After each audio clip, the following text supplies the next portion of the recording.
Heute, vor 88 Jahren, wurde das KZ Buchenwald errichtet, nur wenige Kilometer von der Kulturstadt Weimar entfernt und mitten im Erholungsgebiet auf dem Ettersberg. Die SS wählte diesen Standort bewusst, um die kleinen Lager, die sie zuvor in Mitteldeutschland errichtet hatte, zu ersetzen. Als die ersten Häftlinge am 15. Juli 1937 dort eintrafen, mussten sie wie viele Häftlinge in anderen Konzentrationslagern erst einmal ihr eigenes Lager errichten. Und da Buchenwald wortwörtlich in einem Wald stand, musste zuerst das Gelände gerodet werden. Die Lager der SS hatten immer eine perfide Doppelfunktion. Sie waren nicht nur Orte, an denen politische Gegner und als arbeitsscheu oder asozial diffamierte Menschen weggesperrt wurden.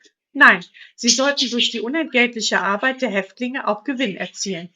Speziell in Buchenwald wollte die SS die nahegelegenen Tonvorkommen ausbeuten, um Ziegel zu produzieren. Das zeigt uns klar, die Konzentrationslager waren von Beginn an als Instrumente der Ausbeutung und der Vernichtung menschlicher Arbeitskraft konzipiert. Das Motto am Haupttor, jedem das Seine, fasst diese menschenverachtende Ideologie prägnant zusammen. Als hätten ihre Opfer die Misshandlungen und Entrechtung in den Konzentrationslagern der SS verdient. Ähnlich wie später in Auschwitz, dem berühmt-berüchtigten Konzentrationslager der Nazis in Polen, stiegen ab 1938 die Häftlingszahlen in Buchenwald explosionsartig an. Nach dem Novemberpogrom wurden viele jüdische Männer hier inhaftiert. Ziel war es, sie und ihre Familien zur Emigration zu drängen. Wenn sie versprachen, Deutschland zu verlassen, konnten sie damals noch das Konzentrationslager wieder verlassen. Andere Aktionen bzw. Razzien der Gestapo, die nichts anderes als die Jagd auf Menschen darstellten, wie die Aktion Arbeitsscheu Reich, bei der angebliche Asoziale, Obdachlose, Arbeitslose und Sinti und Roma nach Buchenwald verschleppt wurden. Ein Jahr später, mit Kriegsbeginn, wurde das Lager zu einem europaweiten Sammelbecken für die Feinde der Nazis, denn die großen Vernichtungslager im Osten waren noch nicht errichtet worden. Tausende Polen, Tschechen und Juden aus Österreich wurden hierher deportiert. Das änderte sich erst ab 1941, als der systematische Massenmord mit Erschießungen im Osten und der Errichtung erster Vernichtungslager wie Kelmo, Sobibor und Belzec begann. Allerdings blieb auch Buchenwald nicht von gezielten Tötungsaktionen verschont. Über 8000 sowjetische Kriegsgefangene wurden hier gezielt ermordet, mit Giftspritzen oder in einer eigens eingerichteten Genickschusseinlage. Gleichzeitig wurden immer mehr Zwangsarbeiter nach Buchenwald geschafft.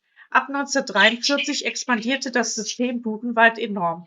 Es entstanden unzählige Außenlager, in denen die Arbeitskraft der Häftlinge rücksichtslos von Unternehmen und staatlichen Stellen ausgebeutet wurde. Mitte 1944 befand sich bereits mehr als die Hälfte der Häftlinge in diesen Außenlagern. Ähnlich wie Auschwitz war Buchenwald zu einem Ministaat avanciert. Zwischen 1937 und 1945 wurden in Buchenwald und seinen Außenlagern rund 277.800 Menschen aus über 50 Ländern inhaftiert. Frauen, Männer, sogar Kinder im Alter von 2 bis 86 Jahren. Auch die Zahlen der Todesopfer sind erschütternd. Mindestens 56.000 der Inhaftierten überlebten die Deportation nicht. Viele Tausende starben nach der Weiterverschleppung in andere Lager. Hunger, Krankheiten, die Erschöpfung durch Zwangsarbeit und gezielte Tötungen waren die Hauptursachen.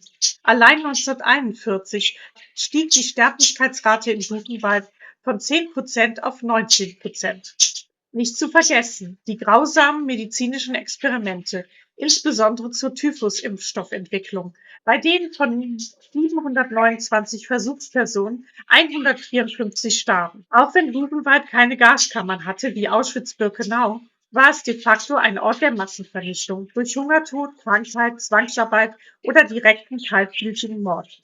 Das einzig Positive in der Geschichte Buchenwalds: es war eines der wenigen Lager, in sich noch erfolgreich eine Widerstandsbewegung gebildet hatte, die das Lager noch vor der Ankunft der Amerikaner befreien konnte. Sie hatten am 8. April 1945 einen geheimen Hilferuf an die US-Truppen abgesetzt. Als die SS-Männer gegen Mittag flohen, besetzten die bewaffneten Häftlinge das Lagertor, überwältigten die letzten SS-Männer, nahmen 125 von ihnen fest, öffneten die Tore und hissten die weiße Flagge.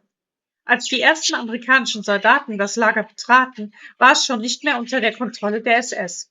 Rund 21.000 Häftlinge erlebten an diesem Tag ihre Befreiung, darunter über 900 Kinder und Jugendliche. Die juristische Aufarbeitung ist wie bei vielen NS-Verbrechen weniger erfreulich. Der Buchenwald-Hauptprozess fand vom 11. April bis zum 14. August 1947 vor einem US-amerikanischen Militärtribunal in Dachau statt.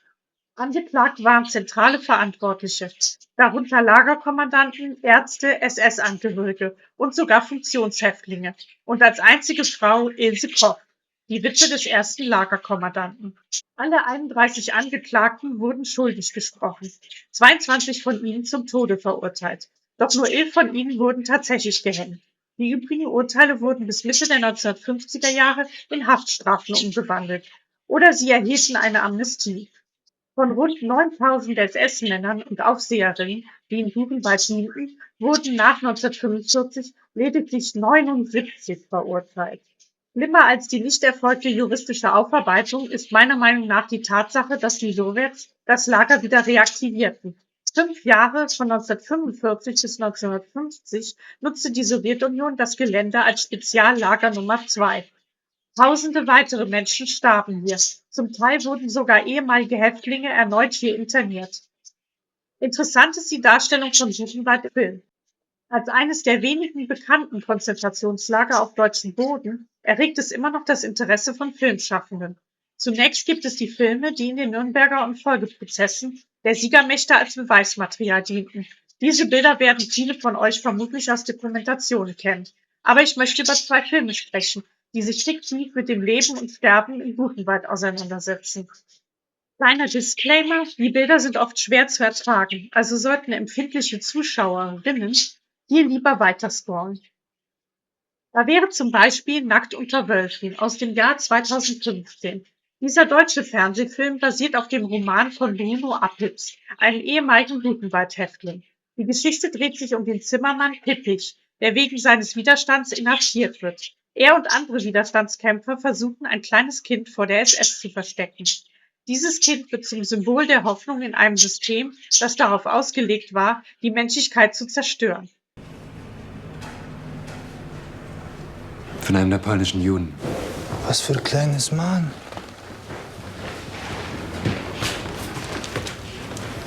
Seid ihr verrückt?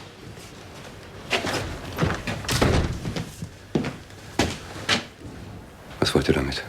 Was sollen wir machen? Wir melden, was sonst. Das wäre sein Tod. Es gibt Kinder im Lager. Aber sie älter. Wenn er ins kleine Lager kommt, der ist viel zu klein, um zu überleben. Da, wenn sie sehen, sie schlagen ihn einfach tot. Was wollt ihr machen? Ihn verstecken?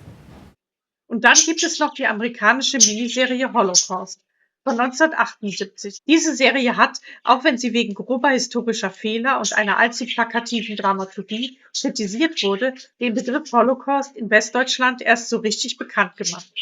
Einer der Hauptcharaktere, Karl Weiß, wird nach Buchenwald deportiert und dort brutal misshandelt. Die Serie verdeutlicht die brutale Ausbeutung der Gefangenen und die menschenverachtende Sicht der SS auf die ihnen anvertrauten Häftlinge. Natürlich gibt es auch unzählige Dokus, die sich mit dem Lager in Thüringen beschäftigen. Ganz besonders ergreifend ist The Boys of Buchenwald aus dem Jahr 2002. Dieser kanadische Film begleitet Kinderüberlebende des Lagers, darunter auch den weltbekannten Elie Wiesel, bei einem Wiedersehen 55 Jahre nach der Befreiung. Der Film zeigt, wie diese Jungen nach ihrer Befreiung in einem Waisenhaus in Frankreich lernen mussten, wieder Mensch zu sein. Ein hartes Ringen um Normalität nach unfassbarer Brutalität. Ein tief bewegender Blick auf die psychologischen Nachwirkungen der Lagerhaft. Und ganz wichtig, die Arbeit der Gedenkstätten. Viele, so auch Buchenwald, veröffentlichen unschätzbar wertvolles Material aus ihren Archiven, wie Interviews mit Überlebenden. Diese persönlichen Berichte sind von unschätzbarem Wert für die Erinnerungsarbeit. Sie vermitteln uns nicht nur Fakten, sondern vor allem die menschliche Dimension des Grauens. Und wer in Weimar unterwegs ist, kann auch ruhig einen Abstecher in die Gedenkstätte Buchenwald einplanen. Ich war selbst schon da und es macht einen immensen Unterschied, wenn man einmal an einem historischen Ort war und sich selbst ein Bild von der unfassbaren Dimension dieser Lager machen kann. Was denkt ihr über die Gedenkstätten in Deutschland und Polen? Haben wir zu viele von ihnen oder tragen sie wie Buchenwald und Auschwitz zu einer lebendigen Erinnerungskultur bei? Lasst es mich in den Kommentaren wissen.